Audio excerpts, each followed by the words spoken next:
अगर आपने लाइफ में अभी तक अपना कोई भी सेल्फ डिसीजन नहीं लिया है तो this video is for you. Hi everybody, you're watching and listening to Miss Amira Jyoti on Speak Up Hesitations. So let's get started.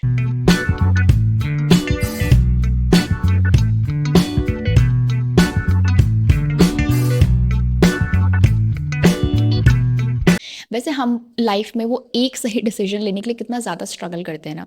School में होते हैं तो सब्जेक्ट का डिसीजन, कॉलेज लाइफ में आने के बाद करियर का डिसीजन, उसके बाद शादी, राइट लाइफ पार्टनर का डिसीजन.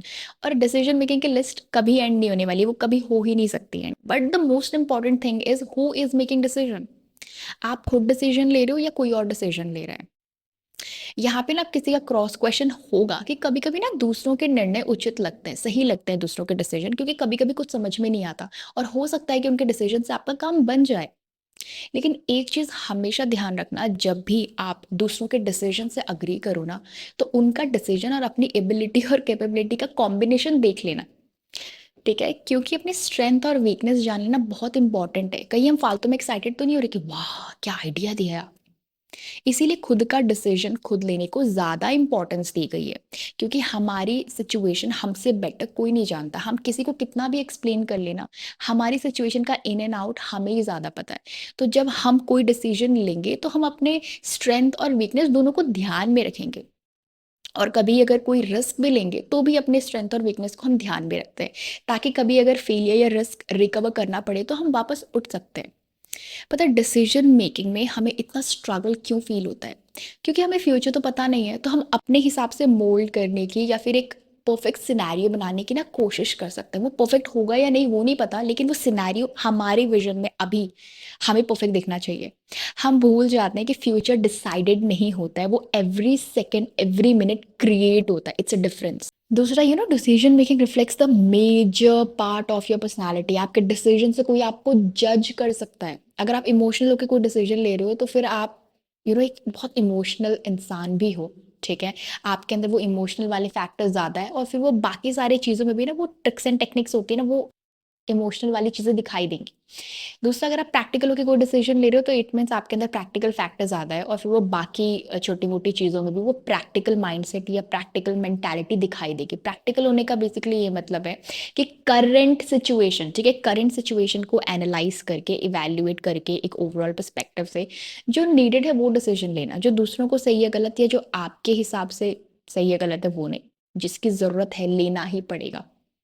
दूसरा, मैंने ये देखा है कि जो लोग बहुत प्रैक्टिकल माइंडसेट के, आपने देखा ही नहीं है कि जो लिटरली जो प्रैक्टिकल इंसान होते हैं ना, वो लिटरली आपको सेल्फ सेंटर्ड दिखाई देंगे, कि अपने बारे में ही सोचते हैं, उनके कोई इमोशंस नहीं है, भावनाएं नहीं है. ठीक है, क्योंकि आपका कनेक्शन, आप अपने रिलेशंस लूज करते हुए दिखाई दोगे, जो कि ऐसा बिल्कुल भी नहीं होता है. तो दूसरा, आप अपने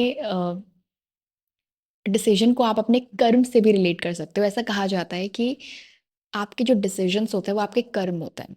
अगर आपने अभी तक अपना कोई सेल्फ डिसीजन नहीं लिया है तो आपने कोई कर्म किए ही नहीं है. हमेशा मतलब दूसरों के डिसीजंस पे ही जिंदगी गुजारी है. तो दूसरों की हाँ में हाँ भरना, दूसरों की ना में ना भरने का मतलब ही यही है कि आपने अभी तक अपना कोई सेल्फ डिसीजन नहीं लिया है. तो अगर आप सही डिसीजन लेते हो तो आपके गुड कर्माज माने जाते हैं, और अगर आप बैड डिसीजन लेते हो तो आपके गलत कर्माज माने जाते हैं. तो डिसीजन मेकिंग का बेसिकली इतना बड़ा रोल है, बहुत बड़ा पर्सपेक्टिव है ये. दूसरा, एक बहुत बेसिक कॉमन क्वेश्चन है कि वो एक सही डिसीजन कैसे ले. मुझे लगता है सवाल ही गलत है. सवाल नो रीफ्रेज करना चाहिए कि डिसीजन मेकिंग इजी कैसे करते हैं हम. मैंने पहले भी एक चीज़ बताई है कि हमारे जो मॉरल्स और एथिक्स होते हैं ना, वो बहुत सारी चीज़ें इजी कर देते हैं. आई फील सो बैड कि हम अपने मॉरल्स और एथिक्स को ना पार्ट टाइम समझते और देखते हैं. अगर हम अपने मॉरल्स और एथिक्स को फुल टाइम समझें और अपने साथ रखें ना, तो हम बहुत सारी गलत चीज़ों से बच जाएंगे. तो हमारे मॉरल्स और एथिक्स हमारे डिसीजन मेकिंग की एक्यूरेसी तो नहीं बता सकते, लेकिन वो कहीं ना कहीं डिसीजन मेकिंग बहुत ईजी कर देंगे. तो इसीलिए ना अपने सेल्फ को अलाइव रखना बहुत इंपॉर्टेंट है, अपने सेल्फ को जिंदा रखना बहुत ज़्यादा इंपॉर्टेंट है. हम किसी को कितना भी क्रेडिट दे देना कि नहीं यार आपकी वजह से हुआ, हाँ वो पुश फैक्टर बने, उन्होंने वो स्पार्क क्रिएट किया, लेकिन इनिशिएट करने का वो जो सेल्फ डिसीजन था, वो बहुत बड़ा शिफ्ट क्रिएट करता है. बहुत बड़ा शिफ्ट क्रिएट करता है. और वो किसी को अगर आप क्रेडिट दे भी रहे हो तो वो क्रेडिट है भी तो इसीलिए ना क्योंकि आपने कुछ अचीव किया है, वरना वो क्रेडिट आएगा कहाँ से. तो हमारा self is the major factor, हमारा self is the major turning factor, major achieving factor. हमारा सेल्फ ही है जो हमें उठाएगा भी, और हमारा सेल्फ ही है जो हमें गिराएगा भी। Thanks for watching. Thanks for bearing your patience till now. Comment section is all yours and make your decisions wisely. Good night.